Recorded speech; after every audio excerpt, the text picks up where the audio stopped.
नमस्कार साथियों, एक बार फिर से आपका स्वागत है रूल्स की पाठशाला यूट्यूब चैनल पर।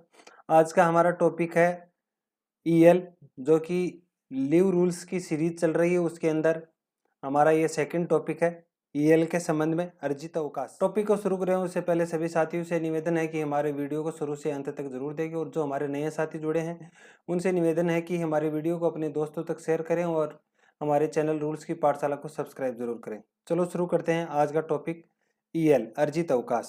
अर्जित अवकाश को क्रेडिट करने के लिए क्या रूल है और कब क्रेडिट की जाती है उसके संबंध में। प्रत्येक वर्ष 1 जनवरी और 1 जुलाई को 15 दिन की एक समान दर से अग्रिम जमा कर दी जाती है। ये 6 महीने की 1 जनवरी को, फिर नेक्स्ट 6 महीने की 1 जुलाई को। जितने दिन के लिए छुट्टी यात्रा रियायती का नकदीकरण अनुमत किया गया था, उतने दिन की संख्या के अतिरिक्त 300 दिन तक जो ईएल है उसका संचयन किया जा सकता है।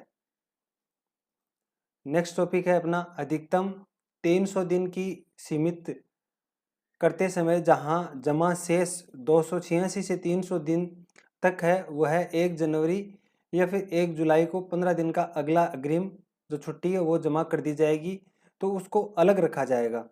और 30 जून या फिर 31 दिसंबर को उसको समाप्त कर दिया जाएगा। आधे वर्ष तक उपभोग कर लिए गए ईएल को ऊपर दिए गए अग्रिम जमा में समायोजित किया जाएगा। लेकिन यदि उपभोग कर ली गई छुट्टी 15 दिन से कम है, तो उस आधे वर्ष की समाप्ति पर 300 दिन की सीमा के अधीन शेष को छुट्टी खाते में जमा कर दिया जाएगा। फिर पॉइंट नंबर 4 है उस आधे वर्ष जिसमें सरकारी कर्मचारी नियुक्त किया गया है और उसके प्रति पूर्ण कैलेंडर माह की सेवा जिसे वह संभवतः उस आधे वर्ष में जिसमें वह नियुक्त किया गया है, तो उसके दौरान उसको 1 महीने की 2.5 छुट्टी 2.5 डेज की लीव उसके अकाउंट में डिपॉजिट की जाएगी। जैसे कि फॉर एग्जाम्पल कोई कैंडिडेट अगस्त में ज्वाइन करता है 1 अगस्त को, तो उस कंडीशन में अगस्त से लेकर दिसंबर तक प्रत्येक माह की 2.5 लीव्स उसके अकाउंट में ऐड की जाएगी, जो कि पर मंथ के अकॉर्डिंग होगी, ना कि उसकी अग्रिम डिपॉजिट की जाएगी।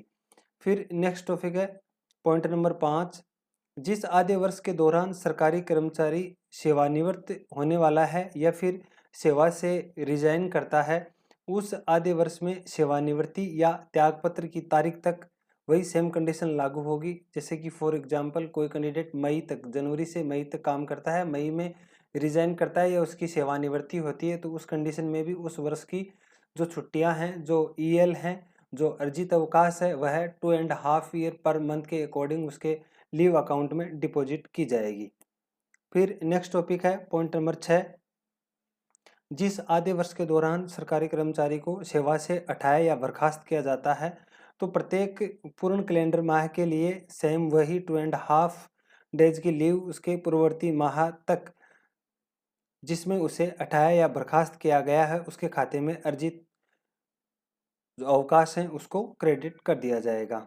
इसी तरह से अगर सरकारी कर्मचारी की सेवा के दौरान उसकी डेथ हो जाती है, तो उस मामले में मृत्यु की तारीख तक प्रत्येक माह के कैलेंडर माह के सेम ही 2.5 डेज की ईएल उसके अकाउंट में क्रेडिट कर दी जाएगी।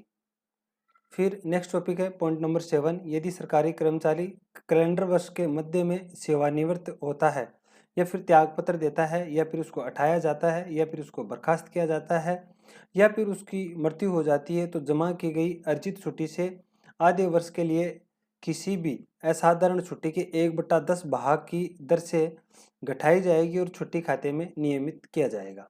फिर नेक्स्ट टॉपिक है पॉइंट नंबर 8, जमा करते समय दिन के भाग को निकटतम दिन से पूर्णांकित किया जाएगा। जैसे कि फॉर एग्जांपल 7.5 दिन है, मान लीजिए 7.5 दिन है, 7.5 डेज, तो उसको राउंडेड करके उसको 8 दिन में पूर्णांकित किया जाएगा, न कि माइनस किया जाएगा, उसको हाफ डे प्लस करके 8 डे किए जाएंगे, जो कि रूल नंबर 27 में, लीव रूल के रूल नंबर 27 में। फिर नेक्स्ट टॉपिक है पॉइंट नंबर 9, उपभोग न किए गए कार्यग्रहण काल के कारण अर्जित अवकाश, जो कि उपभोग न किया गया कार्यग्रहण काल यथार्थ स्वीकार्य दिन की संख्या से अधिकतम 15 दिन की सीमा तक उपभोग किए गए वास्तविक दिन की संख्या घटा करके उसको अर्जित अवकाश उसके खाते में जमा की जाएगी, जिसको हम 3 पॉइंट्स के माध्यम से समझेंगे। Point number A, B, C. Point number A का कहना है संपूर्ण स्वीकार्य कार्य ग्रहण काल का उपभोग किए बिना सरकारी कर्मचारी को नए पद का कार्यभार ग्रहण करने का आदेश दिया जाता है या फिर वह नए स्थान पर अकेले ही प्रस्थान करता है और बिना संपूर्ण कार्य ग्रहण काल का उपभोग किए नया पदभार ग्रहण करता है और बाद में अनुमत समय के अंदर परिवार को ले जाता है, जिससे वह परिवार हेतु यात्रा भत्ता का दावा प्रस्तुत कर सकते हैं, जो कि लीव रूल्स के रूल नंबर 26 के अकॉर्डिंग है।